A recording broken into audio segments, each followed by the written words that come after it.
24 ঘণ্টাৰ পিছতে সোমাব গোটৰ মহিলাৰ 10,000 কৈ টকা। প্ৰথম কিস্তিৰ 10,000 পোৱাৰ পিছত লাভ কৰিব 25,000 কৈ টকা। লগতে প্ৰধানমন্ত্ৰী আৱাস যোজনা ঘৰক লৈ আহিছে এটা ডাঙৰ খবৰ। আপুনি প্ৰধানমন্ত্ৰী আৱাস যোজনা ঘৰৰ বাবে আবেদন কৰিব বিচাৰে নেকি? তেন্তে আজিয়ে কৰক প্ৰধানমন্ত্ৰী আৱাস যোজনা ঘৰৰ বাবে আবেদন। রাজ্যের মুখ্যমন্ত্রী হিমন্ত বিশ্ব শর্মার কেইবাটাও গুরুত্বপূর্ণ ঘোষণা। রাজ্যের প্রথমটো ডাঙর গুরুত্বপূর্ণ খবর আছে মহিলাসকলের কারণে। আত্মসহায়ক গোটৰ মহিলাৰ কাৰণে আহিছে এটা ভাল খবৰ, কিয়নো হাজু হল লাখপতি বাইদেউৰ তালিকা। লাখ লাখ মহিলাৰ বাবে আহি গল এটা ভাল খবৰ।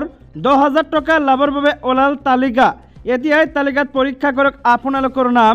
প্ৰতিগৰাকী মহিলাৰ একাউণ্টত সোমাব প্ৰথম কিস্তিৰ 10,000 কৈ টকা। 1 এপ্ৰিলত লাখ লাখ মহিলাৰ একাউণ্টত জমা হ'ব এই ধন। বাছনিভুক্ত মহিলালৈ যাব ফোন কল।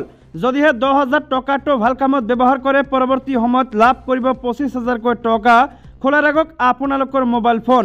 আৰু এক গুৰুত্বপূৰ্ণ মন্তব্য কৰিছে ৰাজ্যৰ মুখ্যমন্ত্ৰী হিমন্ত বিশ্ব শৰ্মা। ৰাজ্যৰ পৰৱৰ্তী ডাঙৰ খবৰটো আহিছে চৰকাৰী ঘৰক লৈ। প্ৰধানমন্ত্ৰী আৱাস যোজনাক লৈ আহিছে এটা ডাঙৰ গুৰুত্বপূৰ্ণ খবৰ।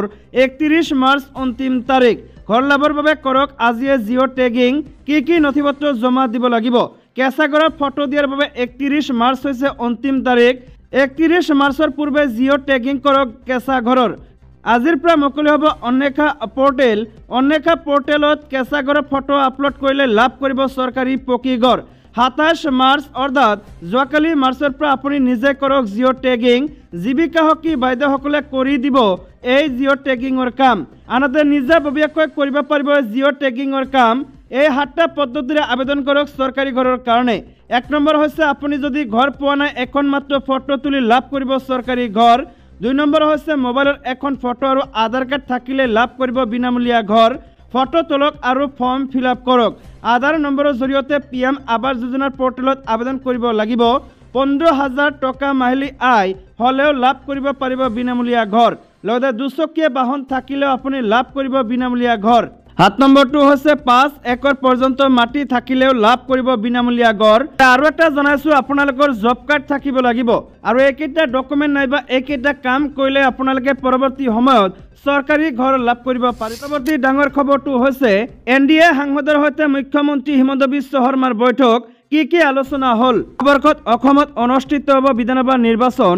ইয়াৰ পূৰ্বে বিজেপি দলে শাসনৰ বাঘ ধৰি ৰাখিবলৈ সকলো ধৰণৰ চেষ্টাহে কৰি গৈছে। ইয়াৰ মাজতে কালি মুখ্যমন্ত্ৰী হিমন্ত বিশ্ব শৰ্মাই ৰাজ্যৰ NDA সাংসদসকলৰ সৈতে এক বৈঠকত মিলিত হয়। এই সময়ছোৱাত বিভিন্ন দিশৰ ওপৰত আলোচনা কৰাৰ লগতে ৰাজ্যৰ উন্নয়নৰ বাবে সাংসদসকলৰ পৰা পৰামৰ্শ বিচাৰে। বৈঠকত মুখ্যমন্ত্ৰী শৰ্মাই ৰাজ্যৰ সৈতে জড়িত বিভিন্ন বিষয়ৰ ওপৰত আলোচনা কৰে। লগতে সংসদত প্ৰাসংগিক বিষয় উত্থাপন কৰাৰ বাবে সাংসদসকলৰ শলাগ লয়। বৈঠকৰ অন্তত শৰ্মাই জাৰি কৰা বিবৃতি অনুসৰি মঙ্গলবাৰে দিল্লীত আহ্বান কৰা বৈঠকত মুখ্যমন্ত্ৰীয়ে NDAৰ সাংসদসকলৰ সৈতে অসমৰ উন্নয়ন সম্পৰ্কীয় প্ৰকল্পসমূহৰ বিষয়ে আলোচনা কৰে।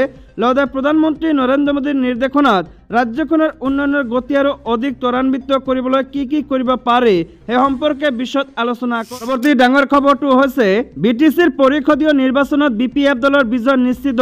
আৰু এই মন্তব্য কৰিছে হাগ্ৰামা মহিলাৰীয়ে। BTCৰ পৰিষদীয় নিৰ্বাচনৰ মাজত যদিও কেইবা মাহ বাকী আছে, কিন্তু তাৰ আগতে প্ৰতিটো ৰাজনৈতিক দলৰ মাজত ব্যাপক তৎপৰতা আৰম্ভ হৈ গৈছে। বাবে ৰাজনৈতিক নেতাসকলৰ মাজত তীব্ৰ বাকযুদ্ধ আৰম্ভ হৈ গৈছে। আজি চিৰাং জিলাৰ চামটাইবাৰী স্থিত বাথৌখেৰাই ৰিজৰ্টত BPF দলৰ এক দলীয় যোগদান সভা অনুষ্ঠিত হয়। উক্ত সভাত উপস্থিত থাকি BPF দলৰ সভাপতি হাগ্ৰামা মহিলাৰীয়ে তেওঁৰ সভাসুলভ ভংগীমাৰে সংবাদ মাধ্যমৰ আগত কয় যে আগন্তুক BTCৰ পৰিষদীয় নিৰ্বাচনত BPF দলৰ বিজয় নিশ্চিত আৰু আমি BPF দল হিচাপে এইবুলি BTC চৰকাৰ বনামেই বুলি দাবী কৰে।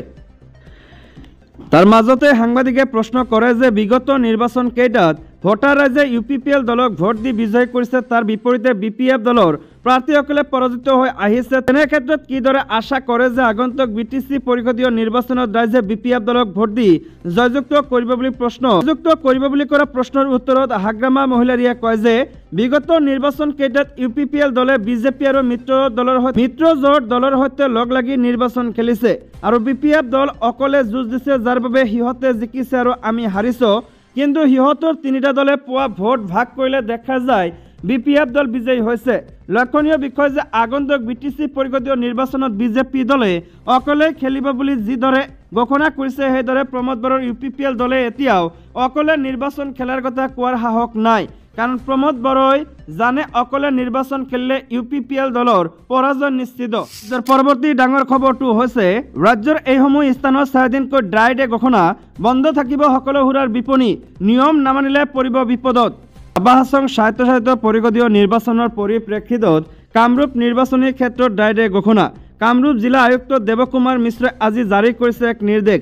কামৰূপ জিলাৰ বকচ, ছয়গাঁও আৰু মিৰ্জা আবকাৰী চক্ৰৰ অধীনৰ সকলো বণ্ডেড ওৱেৰহাউচ, ভাৰতত নিৰ্মিত বিদেশী সুৰা, বিয়েৰ বিক্ৰী কৰা খুচুৰা অপ আৰু অন দোকান, দেশীয় সুৰাৰ দোকান বন্ধ থাকিব। 31 মাৰ্চৰ বিয়লি 3 বজাৰ পৰা 2 এপ্ৰিলৰ বিয়লি 3 বজালৈ বন্ধ থাকিব। নিৰ্দেশতে জিলা আয়ুক্তগৰাকীয়ে ভোট গণনাৰ বাবে নিৰ্ধাৰিত 4 এপ্ৰিলৰ দিনটো ভোট গণনা প্ৰক্ৰিয়াৰ অন্ত নপৰালৈকে ড্ৰাই ডে ঘোষণা কৰিছে। এই ড্ৰাই ডেৰ সময়ছোৱাত কোনো ব্যক্তি বা ব্যক্তিৰ গোটৰ দ্বাৰা সুৰাজাতীয় সামগ্ৰী নিজৰ ওচৰত বা জিম্মাত ৰখা আৰু সুৰাৰ বিক্ৰী, বিতৰণ আৰু প্ৰদানত সম্পূৰ্ণ নিষেধাজ্ঞা আৰোপ কৰা হৈছে।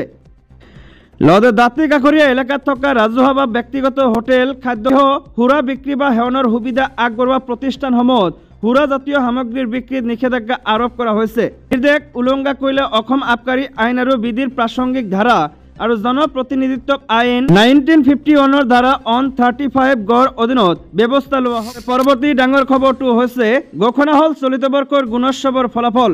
কোনখন জিলাই কি শিতানত লাভ কৰিলে কি স্থান, জানক সবিশেষ। বৃহস্পতিবাৰে ঘোষণা কৰা হ'ল গুণোৎসৱৰ ফলাফল। চলিত বৰ্ষৰ গুণোৎসৱত প্ৰথম স্থান লাভ কৰে শিৱসাগৰ জিলাই। ঐক্যসাজ শিতানত প্ৰথম স্থান লাভ কৰে শিৱসাগৰ জিলাই, দ্বিতীয় স্থান মাজুলী আৰু তৃতীয় স্থান লাভ কৰিছে চৰাইদেউ জিলাই। 2025ত মুক্ত, নিকা আৰু স্বচ্ছভাৱে মূল্যায়ন অনুষ্ঠিত কৰাৰ বাবে গোলাঘাটে প্ৰথম, কামৰূপ মহানগৰে দ্বিতীয় আৰু যোৰহাট জিলাই লাভ কৰিছে তৃতীয় স্থান। 3টা পৰ্যায়ত অনুষ্ঠিত হৈছিল এই গুণোৎসৱে সামৰি লৈছিল 38,88,466 গৰাকী শিক্ষাৰ্থীক। লগতে সামৰি লৈছিল ৰাজ্যৰ 35 জিলাৰ 40,078খন বিদ্যালয়ক। আজি এক আড়ম্বৰপূৰ্ণ অনুষ্ঠানত কলাক্ষেত্ৰত ঘোষণা কৰা হ'ল ফলাফল। 2025ৰ গুণোৎসৱৰ ফলাফল A+ গ্ৰেড লাভ কৰে 13,300খন বিদ্যালয়ে, A গ্ৰেড লাভ কৰে 13,952খন বিদ্যালয়ে, B গ্ৰেড লাভ কৰিছে 4,243খন বিদ্যালয়ে, C গ্ৰেড লাভ কৰিছে 891খন বিদ্যালয় আৰু D গ্ৰেড লাভ কৰিছে 218খন বিদ্যালয়ে। লগতে A গ্ৰেড লাভ কৰা বিদ্যালয়সমূহক 25,000কৈ টকা প্ৰদান কৰিব অসম চৰকাৰে। 11,554খন বিদ্যালয়ক প্ৰদান কৰা হ'ব 25,000কৈ টকা। আৰোহণৰ অধীনত 4,320 গৰাকী শিক্ষাৰ্থীলৈ আগবঢ়োৱা হ'ব টেবলেট। পৰৱৰ্তী ডাঙৰ খবৰটো হৈছে নিযুক্তি পোৱা বিদ্যালয়ৰ পৰা বদলি নহ'ব শিক্ষকৰ বদলিক লৈ বৃহৎ ঘোষণা মুখ্যমন্ত্ৰীৰ। শিক্ষক নিযুক্তি প্ৰক্ৰিয়াত হ'ব ব্যাপক সাল সলনি। শিক্ষকৰ বদলিক লৈ মুখ্যমন্ত্ৰীৰ বৃহৎ ঘোষণা। ভৱিষ্যতে বিদ্যালয় ভিত্তিত হ'ব শিক্ষকৰ নিযুক্তি পোৱা বিদ্যালয়তে কৰিব লাগিব অৰে জীৱন চাকৰি। নিযুক্তি পোৱা বিদ্যালয়ৰ পৰা বদলি নহ'ব শিক্ষকৰ। এজনীয়া শিক্ষক থকা বিদ্যালয়ৰ সমস্যা দূৰ কৰাৰ বাবে ব্যৱস্থা। বিদ্যালয়সমূহে নিজাববীয়াকৈ দিব পাৰিব শিক্ষক নিযুক্তিৰ বিজ্ঞাপন। মেধাৰ ভিত্তিত দিয়া হ'ব শিক্ষক নিযুক্তি। টেট উত্তীৰ্ণ লগতে শিক্ষক নিযুক্তিত সকলো চৰ্ত প্ৰযোজ্য হ'ব। বিদ্যালয় ভিত্তিক নিযুক্তি হ'লে বদলিৰ সমস্যা কমিব। গুণোৎসৱৰ ফলাফল ঘোষণাৰ মাজতে মুখ্যমন্ত্ৰীৰ মন্তব্য। অসমত আছে 2,000ৰো অধিক এজনীয়া শিক্ষকৰ বিদ্যালয়সমূহত শিক্ষক ৰখাৰ স্বাৰ্থত এই ব্যৱস্থা মুখ্যমন্ত্ৰীৰ। AI ডিজিটেল ব্যৱস্থাৰে মেধাৰ ভিত্তিত শিক্ষক নিযুক্তি দিব লাগিব।